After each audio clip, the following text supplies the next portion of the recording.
Jepun diramal terus berdepan hujan luar biasa untuk beberapa hari lagi.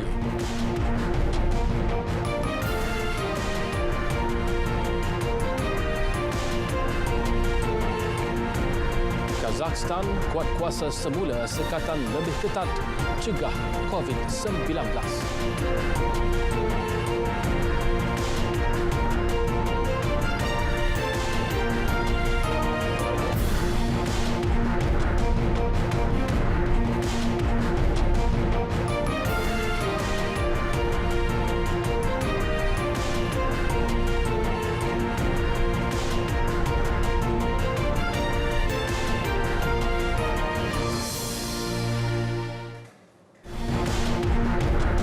Assalamualaikum, anda bersama dengan saya Muhammad Akhtar Haji Hamzah dalam Berita Dunia.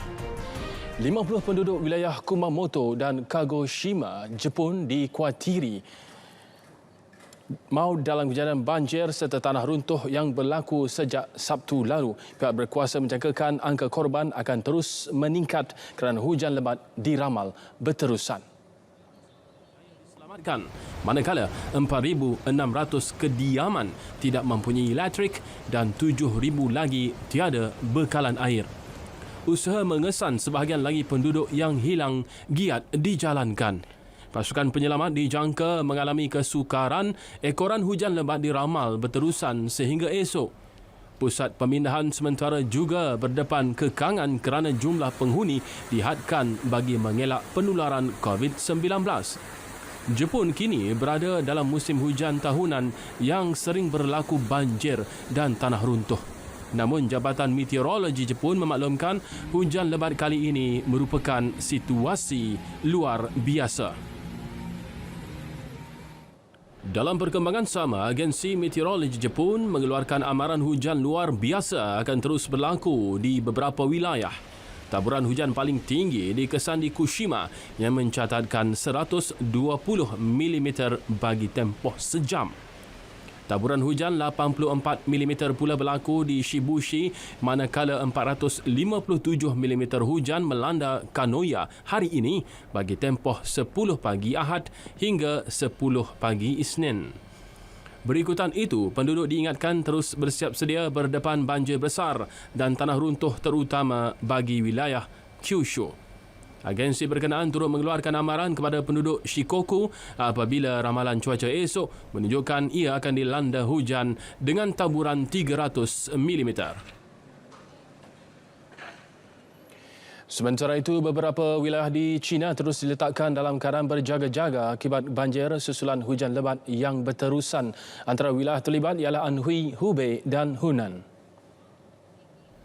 Perkhidmatan Meteorologi Anhui meningkatkan amaran berjaga-jaga dari tahap 2 ke tahap 3. Pihak berkuasa menjangkakan banjir kilat berpotensi melanda bandar sibuk seperti Huangshan, Chizhou, Chongqing dan Anjing. Di Hubei, pihak berkuasa tempatan turut meletakkan amaran di tahap 3 susulan kenaikan paras air sungai dan tasik. Wilayah berkenaan dilanda 6 siri hujan lebat berterusan sejak musim tengkujuh bermula 8 Jun lalu. Paras air di beberapa stesen hidrologi sepanjang Sungai Yangtze dan Tasik juga telah melepasi tahap amaran. Wilayah bersebelahan, Hunan, juga meletakkan amaran banjir pada tahap 3. Benteng penahan di Tasik Dongting mencatatkan paras air melepasi peringkat bahaya. Sejak semalam, tasik itu mencatatkan peningkatan paras air antara 0.3 hingga 1.3 meter. Kazakhstan menguatkuasakan semula sekatan ketat pencegahan COVID-19 selepas berlaku gelombang kedua penularan pandemik ini. Perintah berkurung dilaksanakan akhir Mac lalu dan ditarik semula penghujung bulan Mei berikutan penurunan kes positif COVID-19. Namun sejak sekatan dilonggarkan, kes positif COVID-19 naik 5 kali ganda mencecah 47,000 kes dengan 188 melibatkan kematian. Sebelum sekatan dilonggarkan, Kazakhstan mempunyai kurang daripada 9,000 kes disahkan. Menerusi sekatan terbaru ini, semua pusat beli belah, gym, kolam renang dan salon kecantikan diarah tutup selama 2 minggu. Presiden Kasim Jomart Tokayev turut mengarahkan hospital menambah katil bagi keperluan pesakit COVID-19 yang semakin bertambah. Hospital sementara disediakan di stadium dengan kapasiti 1,000 katil bagi menangani kes COVID-19 yang meningkat ketika ini. Setelah 78 hari disahkan bebas COVID-19, Fiji kembali mencatatkan kes baharu pandemik ini. Jangkitan terbaru melibatkan kes import iaitu seorang lelaki berusia 66 tahun baru pulang dari India. Pengesanan terbaru itu merupakan kes ke-19 bagi negara yang terletak di selatan Lautan Pasifik. Pihak berkuasa kesihatan menjangkakan jumlah jangkitan akan bertambah susulan penemuan terbabit. Perdana Menteri Frank Bainimarama berkata individu tersebut dikesan ketika menjalani kuarantin di pusat kuarantin kendalian kerajaan. Polisi kesihatan negara itu mewajibkan semua individu yang tiba di Fiji di kuarantin 14 hari. Pemangku Setiausaha Kesihatan Fiji, James Fong, sebelum ini sering mengelak daripada mengumumkan negara itu bebas pandemik. Beliau berkata tidak terkejut dengan jangkitan terbaru ini. Israel melancarkan serangan udara ke atas kedudukan Hamas di Gaza bagi membalas 3 serangan roket ke atas rejim Yahudi malam Ahad lalu. Israel mendakwa serangan mengenai infrastruktur bawah tanah yang dibangunkan oleh pergerakan Hamas di Gaza. Realitinya, serangan berkenaan memusnahkan kediaman pemilik ladang Palestin. Menurut mangsa Mohsin Abu Namus, helikopter tentera Israel turut digunakan bagi melancarkan serangan udara yang mengenai rumah beliau dan bangsal ternakan. يعتبرونها بأنها صواريخ، أي صواريخ هذه؟ صواريخ مقاومة، دواب للضحايا ودمار للشعب، تجعلونها صواريخ. كما تشاهدون المزرعة تم قصفها. Setakat ini, Israel dan Hamas tidak mengeluarkan butiran terperinci serangan tersebut. Masih mengenai Gaza, Gerakan Kesatuan Wanita Palestin mengadakan protes aman bagi membantah rancangan Israel mengambil alih tanah Palestin di tebing barat dan lembah Jordan.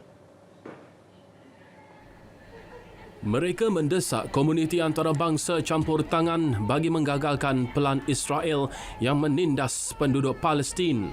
Peserta protes melaungkan pelbagai slogan selain mengibarkan bendera Palestin bagi menunjukkan kesatuan penduduk Palestin menentang Israel. Dasar Israel ini disokong Washington didedahkan kepada dunia pada Januari lalu. Ia merupakan sebahagian pelan damai tajaan Presiden Donald Trump yang dianggap berat sebelah oleh komuniti antarabangsa. Pertubuhan Bangsa Bersatu PBB dan Kesatuan Eropah EU berulang kali mendesak Israel membatalkan dasar pengambilalihan tanah Palestin kerana ia melanggar undang-undang antarabangsa. Kerajaan Kongo memberi amaran kepada kumpulan separa tentera etnik bahawa mereka akan terus diburu kerana melakukan serangan ke atas penduduk. Terbaharu 11 terdiri daripada anggota tentera, polis dan kaki tangan kerajaan maut dalam serangan hendap di perkampungan Metete. Kesemua mangsa dihantar ke rumah mayat di Ituri untuk dituntut keluarga masing-masing. Serangan dipercayai dilancarkan unit separa tentera etnik dikenali Kerjasama untuk Pembangunan Kongo, Codeco, yang berjuang untuk kepentingan etnik Lendu. Moi, vous avez vu, l'armée est là. L'armée n'a pas baissé les bras. Nous avons toujours cette option de notre armée, bien que ces gens utilisent toutes les méthodes non usuelles pour pouvoir s'attaquer à nos forces armées et à la paisible population. Donc, anggota keselamatan berjaya membunuh 7 anggota unit berkenaan. Etnik Lendu didakwa menyerang etnik lain seperti Hema dan Alur sejak 2017 bagi menguasai sumber di rantau berkenaan. Ketiga serangan konvoi membawa pegawai tinggi kerajaan sedang melalui wilayah Jogo dari Bunia. Mereka diserang hendap sebaik tiba di perkampungan Matete yang membunuh 3 anggota polis, 4 tentera dan seorang timbalan pentadbir wilayah bagi ekonomi dan kewangan. 3 lagi yang terbunuh adalah akaunten dan orang awam. Keluarga kepada 172 pelombong yang terbunuh di dalam tragedi tanah runtuh di utara Myanmar mendapat bayaran pampasan berjumlah $75,000 Amerika.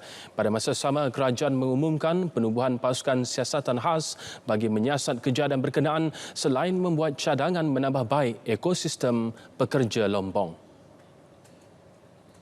Pasukan penyiasat tiba di Pakan sejak pagi semalam bagi meninjau keadaan di lokasi tanah runtuh berlaku yang terletak berhampiran perkampungan Weika. Lombong lain yang ditinjau penyiasat adalah Sapau Mau, Mau Wam Ji, Mau Wam Lei dan Mau Sarsi Mau. Menerusi lawatan itu, mereka dapat menilai keadaan pekerja Lombong dan merancang pelan pencegahan bagi melindungi pelombong daripada sebarang risiko.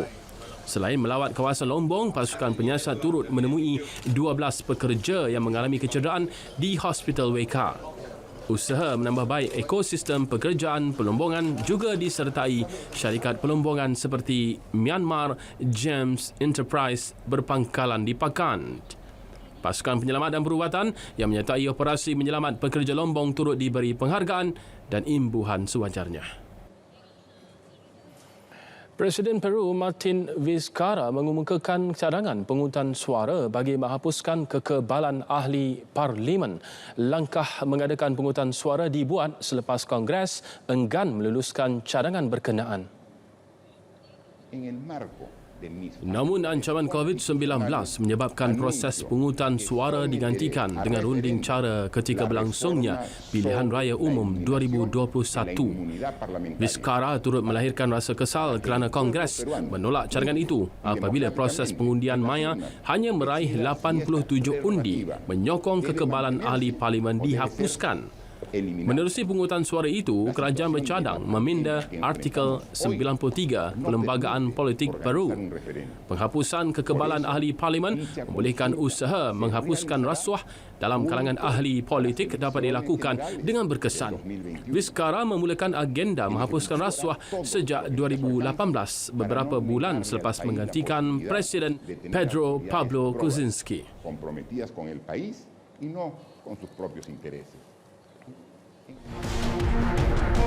New South Wales tutup sempadan dengan Victoria bermula Selasa.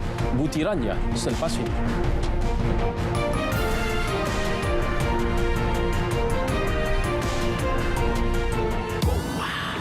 Sampai jadi hari-hari bikin jam pertama kali.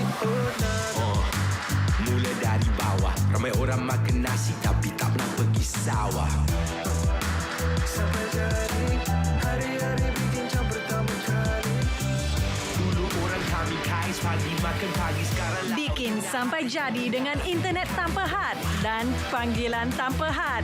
Nikmati semuanya dengan Prabaya Hotlink tanpa had serba baharu.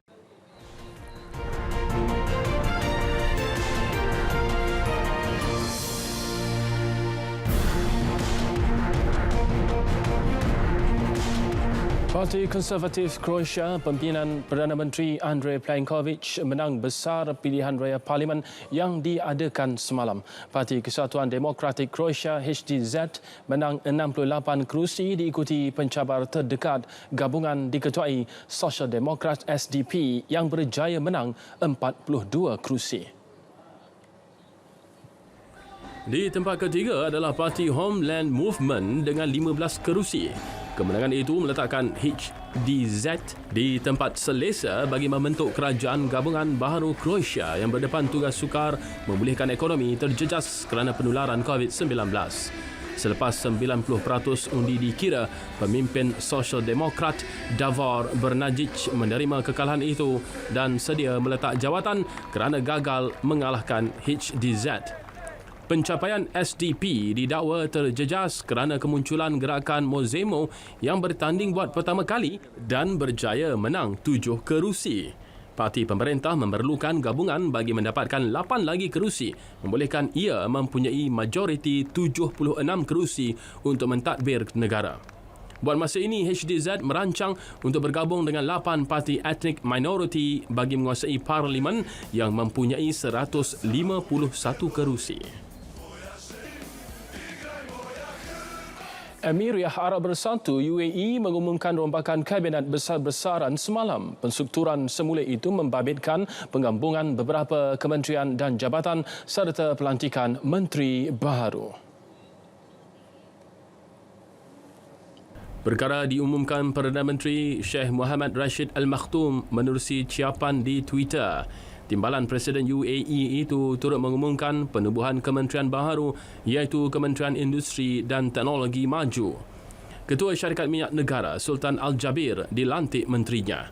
Selain itu, beliau turut mengumumkan penghapusan 50% pusat perkhidmatan kerajaan dan mengubahnya menjadi platform digital. Perkara itu dijangka selesai dalam tempoh 2 tahun.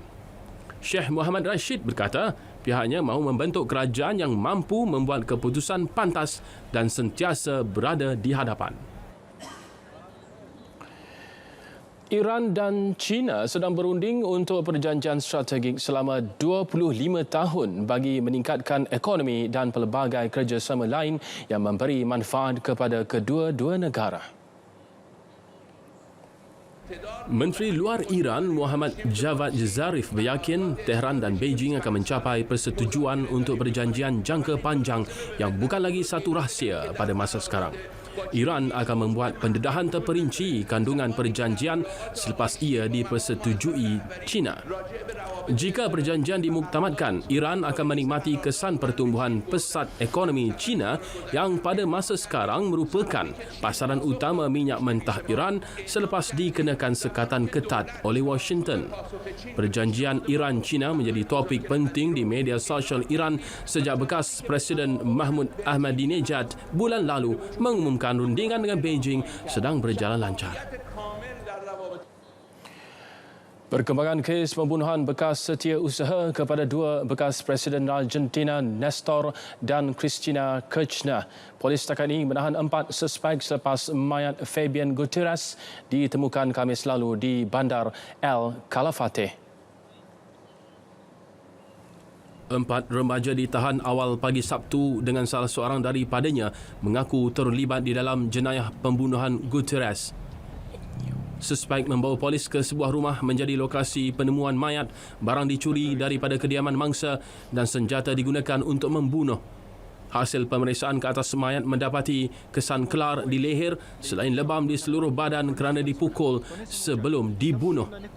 Berdasar setakat ini, belum dapat memastikan punca sebenar kematian Gutierrez sama ada meninggal dunia selepas dipukul atau sebaliknya. Bekas setiausaha Presiden itu dikendaki polis bagi siasatan kes rasuah ketika pentadbiran Kirchner.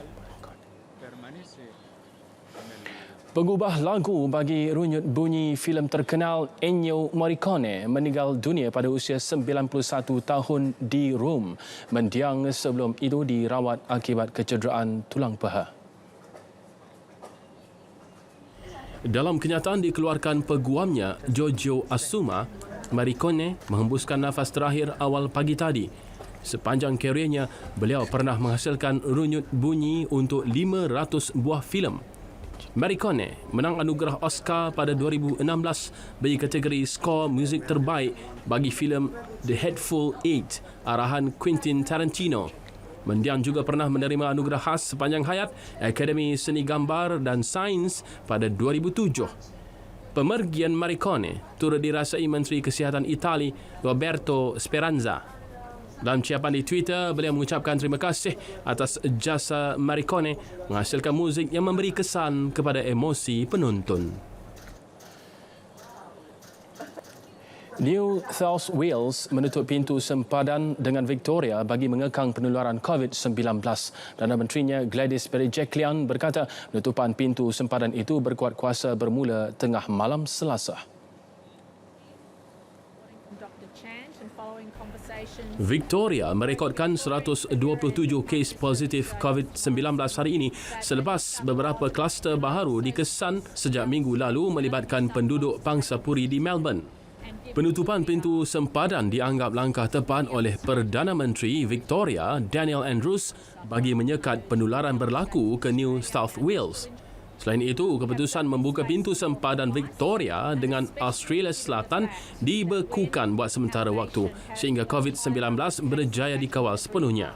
Pada masa ini, Australia mempunyai lebih 8,500 kes dengan 105 melibatkan kematian. Jumlah harian tertinggi dicatatkan Melbourne menyebabkan perintah berkurung dikuat kuasa di beberapa penempatan penduduk. Cadangan untuk membuka semula monumen tarikan pelancong di India, Taj Mahal, hari ini dibatalkan. Tindakan itu diputuskan setelah mendapati kawasan terbabit mempunyai jumlah jangkitan COVID-19 yang tinggi. Kawasan Taj Mahal yang terletak di Kota Agra itu diklasifikasikan pihak berkuasa sebagai zon penahanan. Zon dinamakan bagi kawasan tertentu yang mempunyai jumlah jangkitan tinggi. Satu daripada 7 keajaiban dunia baharu itu ditutup sejak Mac lalu. Kerajaan sebelum ini bercadang untuk membukanya kembali hari ini. Ia bagaimanapun dibatalkan susulan nasihat daripada Kementerian Kesihatan. Sebanyak 25,000 kes dan 613 kematian direkodkan dalam tempoh 24 jam. Ia menjadikan jumlah kes keseluruhan COVID-19 di India meningkat kepada 673,000 kes dengan 19,268 kematian. Muzium yang paling dikunjungi ramai di dunia iaitu The Louvre di Perancis kembali dibuka kepada orang ramai hari ini. Bagaimanapun lebih separuh daripada galeri pameran masih ditutup. Muzium The Louvre mula menerima kumpulan pertama pengunjung selepas ditutup 16 minggu. Semasa ditutup, bekas istana itu kerugian lebih 40 juta euro kerana tidak dapat menjual tiket. Pengarahnya, Jean-Luc Martinez, mengakui pihaknya perlu mengambil masa beberapa tahun lagi bagi menerima jumlah pengunjung sebelum pandemik. Dianggarkan jumlah pengunjung muzium turun sehingga 80%. Mereka berharap dapat menarik minat penduduk tempatan untuk mengadakan lawatan. Pembukaan semula muzium itu turut menyaksikan para pengunjung perlu patuh penjarakan sosial dan prosedur operasi standard. Mereka juga hanya dibenar berdiri di lokasi ditetapkan selain aliran masuk pengunjung dikawal. Pada kejadian langit dan bumi dan pada pertukaran malam dan siang, ada tanda-tanda, yakni kekuasaan, kebijaksanaan dan keluasan rahmat Allah bagi orang-orang yang berakal.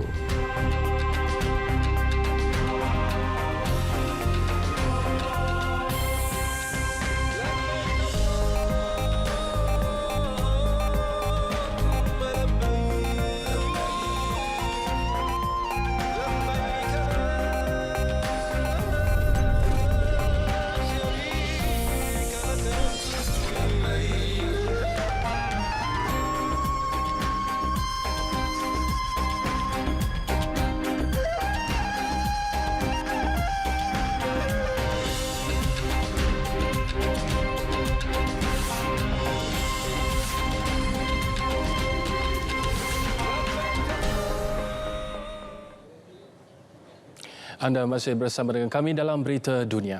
Pihak berkuasa Singapura mengarahkan kenyataan tidak benar mengenai isu penting dibuat pemimpin pembangkang secara dalam talian perlu diberi amaran. Tindakan itu dikritik pemerhati dan menganggapnya sebagai suatu bentuk tekanan terhadap kempen pilihan raya yang bersih dan adil. Pemerhati mendakwa penguatkuasaan undang-undang berita palsu sengaja dilakukan kerajaan ketika kempen berlangsung. Mereka juga mendakwa langkah itu bertujuan menghentikan kritikan pembangkang sebagai usaha memenangi pemilihan yang bakal berlangsung 10 Julai ini. Sejak kempen bermula Rabu lalu, kumpulan pembangkang sering memainkan beberapa isu penting. Antaranya jumlah perbelanjaan terhadap pelajar asing, usaha menambahkan jumlah populasi hampir sekali ganda dan kekangan ujian saringan COVID-19 dalam kalangan pekerja asing. Pembangkang juga menyorakan kebimbangan mengenai hal imigresen dan dominasi pekerjaan semasa kegawatan ekonomi akibat pandemik. Setakat ini, tiada pemimpin dari parti pemerintah, Parti Tindakan Rakyat yang diberi amaran mengenai berita palsu. Undang-undang berita palsu mula dikuat kuasa di Singapura tahun lalu. Sementara itu, calon Parti Pekerja Singapura Unsur Sengkang Raisha Khan yang disiasat kerana mengkritik penguatkuasa tampil membuat permohonan maaf. Beliau berkata terlalu bersemangat dengan perjuangan sehingga mengeluarkan dakwaan mengenai layanan berbeza terhadap golongan minoriti dan pemimpin agama. My intention was never to cause any social division, but to raise awareness to minority concerns. I apologize to any racial group or community who have been hurt by my comments. My remarks were insensitive, and I regret making them. I feel really passionate about minority issues, regardless of race. And in my passion, I made improper remarks, and I have to be accountable for them. Polis Myanmar melaksanakan kawalan 24 jam ke atas tapak kuil purba di bahagian yang berdepan ancaman pencuri artifak sejak kawasan pelancongan itu kosong kerana sekatan pencegahan COVID-19. Setakat ini, 12 kuil diceroboh pencuri yang melarikan pelbagai artifak dan penghiasan jade. Bagan diisytihar sebagai tapak warisan dunia Pertubuhan Pendidikan, Saintifik dan Kebudayaan Pertubuhan Bangsa-Bangsa Bersatu UNESCO tahun lalu. Ia mempunyai lebih daripada 3,500 pelbagai jenis artifak purba. Bagi melindungi tapak berkenaan, 100 anggota polis akan melaksanakan kawalan ketat pada 11 siang. Pada waktu malam, 100 lagi anggota polis akan memantau kawasan kuil seluas 50 km persegi ini. Kegiatan mencuri artifak semakin berleluasa sejak bandar berkenaan kosong kerana ketiadaan pelancong. Salah seorang anggota, Lieutenant Colonel Sian Win berkata, cabaran utama menangani kegiatan berkenaan adalah kawasan kuil yang luas. Selain itu, mereka turut berdepan ancaman haiwan liar seperti ular. Kerajaan percaya kegiatan mencuri dilakukan penduduk tempatan yang berdepan masalah kewangan disebabkan sektor pelancongan terhenti kerana COVID-19. Sepanjang tahun lalu, Bagan menerima 500,000 pelancong dan tahun ini merekodkan hanya 130,000 pelancong. Brunei membenarkan panggung wayang beroperasi bermula hari ini tertakluk kepada langkah pencegahan COVID-19 yang ketat kepada pengusaha dan pengunjung. Selain langkah pencegahan asas, tiket hanya dijual secara dalam talian bagi mengurangkan risiko jangkitan COVID-19. Setiap panggung wayang yang mahu beroperasi semula perlu melakukan operasi nyah kuman ke atas kemudahan di pawagam seperti kerusi dan sebagainya. Cecair pembasmi kuman wajib disediakan kepada pengunjung. Bagi mengekalkan penjarakan sosial, jumlah penonton yang dibenarkan berada di dalam panggung wayang hanya 30% daripada kapasiti penuh. Setiap kali pertukaran tayangan, kerja pembersihan dan nyah kuman selama 20 minit perlu dilaksanakan. Buat masa ini, kebenaran menonton wayang hanya merangkumi individu berusia 15 tahun ke atas.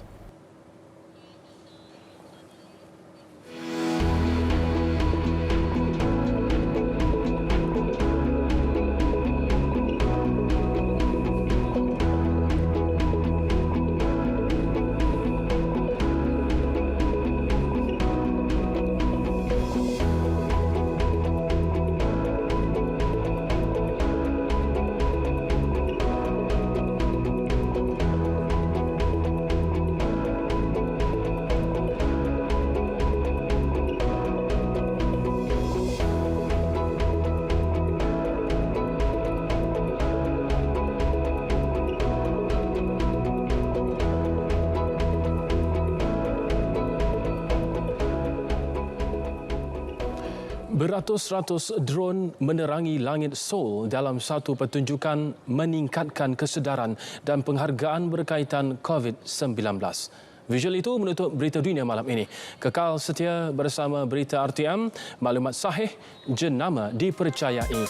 Terus patuhi SOP mencegah COVID-19. Saya Muhammad Akhtar Haji Hamzah. Assalamualaikum. InsyaAllah kita jumpa lagi.